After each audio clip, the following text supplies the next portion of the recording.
এখন কি হয়েছে মা, একদিন আমার স্বামী আর আমার সেই নর্মদা দুজনে মিলে পথে বার হয়েছে।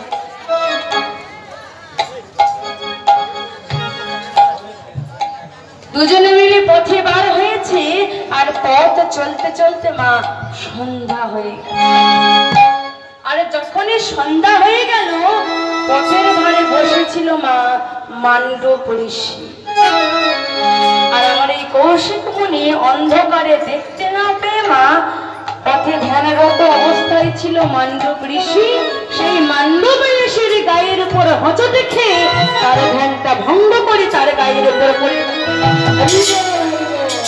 আর যেই না মান্ডব ঋষির গায়ের উপরে কৌশিক মুনি পড়ে গেল, মান্ডব ঋষির ধ্যানটা ভঙ্গ হয়ে গেল। আর যেই না ধ্যানটা ভঙ্গ হয়ে গেল, আজ মান্ডব ঋষি আমার চিৎকার করে উঠেছে, ওরে পাপিষ্ঠা, তোরা তো বড় দুঃসাহস, সারা গায়ে কৃষ্ণ ব্যাধি, সঙ্গে আমার যুবতী নারী, আজকে কামগন্ধে উন্মত্ত হয়ে তুই আমার তপস্যা ভঙ্গ করে দিলি। আমি তোকে অভিশাপ দিলাম, আজ থেকে 15 দিনের মাথায় সূর্য উদয়ের সঙ্গে সঙ্গে তোর মৃত্যু হবে, মৃত্যু হবে, মৃত্যু হবে না।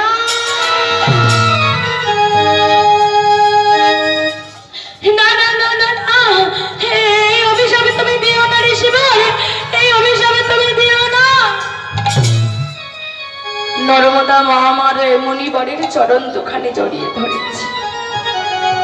মণিবর, ও দেখতে পায়নি, ও দেখতে পায়নি, ও অন্ধকারে তোমার গায়ে ধাক্কা মেরেছে। অভিশাপ ফিরিয়ে নাও মণিবর, আমার স্বামীকে কত কষ্টে আমি বাঁচিয়ে রেখেছি। আজ যদি তুমি এমন অভিশাপ দাও, আমি যে আর তাকে বাঁচাতে পারবো না। অভিশাপ ফিরিয়ে নাও মণিবর, অভিশাপটা ফিরিয়ে নাও। না না না, যে অভিশাপ আমি একবার মুখ থেকে বার করেছি, সেই অভিশাপ আমি আর কোনোদিনও ফিরিয়ে নেব না। তবে একটা উপায় আছে, তোর স্বামীকে নিয়ে যদি মহাতীর্থে যেতে পারিস, তবে হয়তো মা কৃপা করে তোর স্বামীর প্রাণ আবারও ফিরিয়ে দিতে পারে। বেশ, এই বলে সেই ঋষিবরের চরণে প্রণাম জানিয়ে স্বামীকে একটা কাঠের দোলায় বসিয়ে আজ সেই দোলাটা নিয়ে চলেছে মহাতীর্থের পথে। আজ মহাতীর্থের পথে যাত্রা করেছে, আর বদনে বলছি, আমি পথের পথিক হয়ে তপ্ত বালুর পথে মাথা করে দয়াল কত কেঁদেছি। পিপাসার জাল শোনা চেয়েছি দয়াল, পিপাসার জাল শোনা চেয়েছি। আমি পথের পথে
কৌশিক মুনি আমার চারিদিকে জল জল করে চিৎকার করছে, নর্মদা আমাকে একটু জল এনে দাও নর্মদা, নইলে আমার প্রাণটা বুঝে আর বাঁচাতে পারবো না, সেখান থেকে পারো আমাকে একটু জল এনে দাও। আমার সেই সতী নর্মদা স্বামীকে একটা জায়গায় রেখে আর জল খুঁজতে বার হয়েছে। আর আমার সেই যোগমায়া অপর থেকে কি করেছে মা, সেই পুরো এলাকাটাকে মরুভূমি বানিয়ে দিয়েছে। আরে যেই না মরুভূমি বানিয়ে দিয়েছে, নর্মদা যত এগোচ্ছে দেখছে শুধু বালি আর বালি, তপ্ত বালু রাস্তার উপরে দিয়ে হাঁটছে, কোথাও এক বিন্দু জল পাচ্ছে না। হাঁটতে হাঁটতে মা একটা ছোট্ট কুঁড়ে ঘর দেখতে পেয়েছে। সেই কুঁড়ে ঘরের সম্মুখে গিয়ে ডাকছে, কেউ কি গৃহে আছো? হ্যাঁ, আমাকে একটু জল দিতে পারো? কেউ কি আছো এই কুটিরের ভিতরে? একটু বাইরে আসবে, আমাকে একটু জল দেবে। সেই কুটিরের ভিতর থেকে এক বুড়িমা বেরিয়ে এসেছে। এক বুড়িমা বেরিয়ে এসে বলছে, কি রে হতভাগী, এত চিৎকার করছিস কেন? কি চাই তোর? মাগো, আমার স্বামী জল পিপাসায় বড় কষ্ট পাচ্ছে, তুমি আমাকে একটু জল দিতে পারো? তুই কি দেখতে পাস না এটা তো মরুভূমি, মরুভূমি থেকে জল পাওয়া যায়? হ্যাঁ আমি জানি মরুভূমিতে জল পাওয়া যায় না, কিন্তু এই মরুভূমির বুকে যখন তুমি বেঁচে আছো তখন কোথাও না কোথাও তো জল অবশ্যই আছে। আমার এই বুড়িমা আর কেউ নয়, স্বয়ং যোগমায়া। মনে মনে চিন্তা করছে, দেখেছো এত বিপদ মাথার উপরে দিচ্ছি, তবু এই মেয়ের বুদ্ধি টলছে না, এখনো চিন্তা করছে আমি কি করে বেঁচে আছি। বেশ, শেষ পরীক্ষা তবে করে নিয়ে জল চাই তা শোন, কিছু পেতে গেলে কিছু দিতে হয় জানিস তো। বলো মা, বলো মা তোমার কি চাই? আমার যদি সামর্থ্য থাকে তুমি যা চাইবে আমি তোমায় তাই দেব। বেশ, পারবি? পারবি তোর একটা চরণ তুই আমায় কেটে দিতে? তুই তোর একটা চরণ কেটে দিবি, এখানে নদীর সৃষ্টি হবে, আর সেই নদী থেকে জলে নিয়ে গিয়ে তুই তোর স্বামীর বদনে দিবি। দূর থেকে স্বামীর চরণে প্রণাম জানিয়ে বলছে, স্বামী গো, আমি তো তোমায় কিছুই দিতে পারলাম না স্বামী। এই দেহ থেকে যখন প্রাণ পাখিটা উড়ে যাবে তখন এই দেহের আর কোনো মূল্য থাকবে না। একটা চরণের বিনিময়ে যদি আমি তোমার জন্য জল আনতে পারি, তাহলে এর থেকে পুণ্যের, এর থেকে আনন্দের আমার আর কিচ্ছু হবে না। তাই আজ বলছে, দাও মা, তুমি আমাকে একটা তলোয়ার দাও, ওই তলোয়ার দিয়ে আমি আমার চরণটা কেটে দেব। এই বলে মা একটা ধারালো অস্ত্র দিল, আর সেই অস্ত্রটা দিয়ে আমাদের সেই নর্মদা তার একটা চরণ কেটে দিল। দয়া মা,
তোমার চরণে চায়, যে ভক্তরা কৃষ্ণ বলে কাঁদে, তুমি বুঝে সেই ভক্তরা শুধু কষ্ট দিতে ভালোবাসো প্রভু। দেখবে বাবা, এই জগতে যারা ভগবানকে ভালোবাসে তাদের সারাটা জীবন কষ্টে কেটে যায়। প্রভু আমার কি বলে, যে করে আমার আশ তারপরে সর্বনাশ। তথাপিও যদি না ছাড়ে আমার পাশ, আমি হই তার দাসের অনুদাস। আগে সেই ভক্তকে পরীক্ষা করে নেয়, যাচাই করে নেয় যে এই ভক্ত আমার জন্য কতখানি কষ্ট সহ্য করতে পারবে, তারপরে সেই ভক্তকে আপন করে নেয়। ক্ষমা কষ্টি পাথরে যাচাই করে নিচ্ছে। নর্মদা বলছে আরে কত কষ্ট দেবে, আরে তো সইতে পারছে না দয়াময়। এবারে সেই চরণ থেকে অবিরত রক্ত বয়ে যাচ্ছে। মা আমার আঁচলে করে জলটা নিয়ে হাওয়াগুড়ি দিতে দিতে আজ স্বামীর কাছে এসে স্বামীর বদনে জলটা দিয়েছে। স্বামী আমার জলটা পেয়ে বলছে শান্তি হলো নর্মদা, একটু জলের জন্য যেন জীবনটা আমার বেরিয়ে যাচ্ছিল, একটু জল পেয়ে জীবনটা আমার শান্তি হলো। এই বলে যেই না নর্মদার দিকে তাকিয়েছে, দেখছি নর্মদার চরণ থেকে অবিরত ধারায় ওই রক্ত ধারা ভেসে ভেসে যাচ্ছে। একই নর্মদা, তোমার চরণ দিয়ে এত অবিরত রক্ত বইছে, কি হয়েছে তোমার চরণে? স্বামী, সে যে বড় দুঃখের কথা। স্বামী, কি হয়েছে নর্মদা? আমি এই মরুভূমির বুকে কত জায়গায় জল খুঁজেছি স্বামী, কেউ আমাকে এক বিন্দু জল দেয়নি। তাই এক বুড়ি মায়ের কাছে আমার চরণটা বাধা দিয়ে, চরণটা কেটে দিয়ে তোমার জন্য জল নিয়ে এসেছি। এ তুমি কি করেছো নর্মদা? এ তুমি কি করেছো? আমার মতন একজন মৃতপ্রায় মানুষের জন্য তুমি তোমার এত সুন্দর চরণটা কেটে দিয়েছো। সর্বদা তোমার কি একটু দয়া মায়া নেই? আমার মতন একজন মৃতপ্রায় মানুষের জন্য তুমি তোমার এত সুন্দর চরণটা কেটে দিলে, তোমার কি কষ্ট হচ্ছে না? স্বামী, তোমার জন্য একটা চরণ কেন, যদি আমাকে বলা হতো আমাদের শরীরের প্রতিটা অঙ্গ টুকরো টুকরো করে কেটে দিতে হবে, আমি তো তাও দিয়ে দিতাম। তুমি আমায় এত ভালোবাসো, এত ভালোবাসো তুমি আমায় নর্মদা। আমি যে আর মাত্র কটা দিনের সঙ্গী তোমার, আমি হলাম ব্রাহ্মণ পুত্র। আমি তোমায় বলছি, আমি যদি এক মনে এক ধ্যানে ভগবানকে ডেকে থাকি, আমি যদি প্রভুর সেবা করে থাকি, আমি তোমায় বলছি ব্রাহ্মণ বাক্য যদি সত্য হয়, তোমার ওই চরণ পুনরায় আবার আগের মতন হয়ে যাক। আমার সেদিন সেই মণিপুত্রের কথায়, ব্রাহ্মণের কথায় সতী নর্মদা আবার তার চরণটা পুনরায় ফিরে পেল। পুনরায় চরণটা ফিরে পেয়ে আজ নর্মদা বলছে স্বামী, হে স্বামী, দেখো দেখো আমি আমার চরণটা আবার ফিরে পেয়েছি। এই দেখো আমি হাঁটতে পারছি, এই দেখো আমি দৌড়াতে পারছি, আমি এবার তোমাকে নিয়ে মহাদীক্ষে যাত্রা করতে পারবো। কিন্তু স্বামী, তোমার মুখে হাসি নেই যে, তোমার কি আনন্দ হচ্ছে না? আনন্দ তো হচ্ছে নর্মদা, আবার দুঃখ হচ্ছে। তুমি হয়তো ভুলে গেছো আজকের দিনটা পার হয়ে গেলে 15টা দিন পূর্ণ হয়ে যাবে, আর 15টা দিন পূর্ণ হয়ে গেলে সূর্য উদয়ের সঙ্গে সঙ্গে আমার মৃত্যু হয়ে যাবে। আমি আর মাত্র একটা দিনের অতিথি নর্মদা। আমি তোমাকে আদেশ দিচ্ছি, তুমি চলে যাও, তুমি গিয়ে নতুন একটা সংসার স্থাপন করো, নতুন একজনকে বিবাহ করো।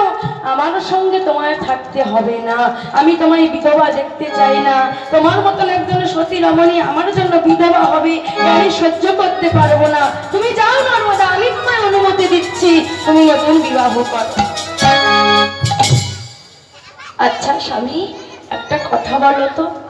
আচ্ছা স্বামী, আজ যদি তোমার এমন অসুখ না হয়, তোমার এমন কুষ্ঠ ব্যাধি না হয়, আজ যদি আমারও হতো, আজ যদি আমার হতো, স্বামী, তুমি কি আমায় ফেলে চলে যেতে স্বামী? তুমি কি আমায় একা করে দিয়ে চলে যেতে পারতে? বলো না, তুমি কি পারতে? না নর্মদা, তোমার মতন স্ত্রীকে যদি আমি ছেড়ে চলে যাই, আমি যে এই জগতে আর কোথাও এমন স্ত্রী পাবো না। তবে তুমি কেন আমায় ছেড়ে দিতে বলছো? তুমি যেমন আমায় ভালোবাসো, আমিও তো তেমন তোমায় ভালোবাসি স্বামী। চলো স্বামী, আজ আমরা মহাতীর্থে যাবো। না নর্মদা, আর আমায় মহাতীর্থে নিয়ে যেতে হবে না।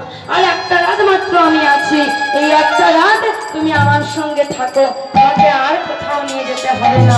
কাল আকাশের সূর্য ওঠার সঙ্গে সঙ্গে আমার মৃত্যু হবে, আর আমায় নিয়ে যেতে হবে না। পরবর্তী সম্প্রদায় আপনারা তৈরি থাকবেন আমাদের লীলা শেষের পথে।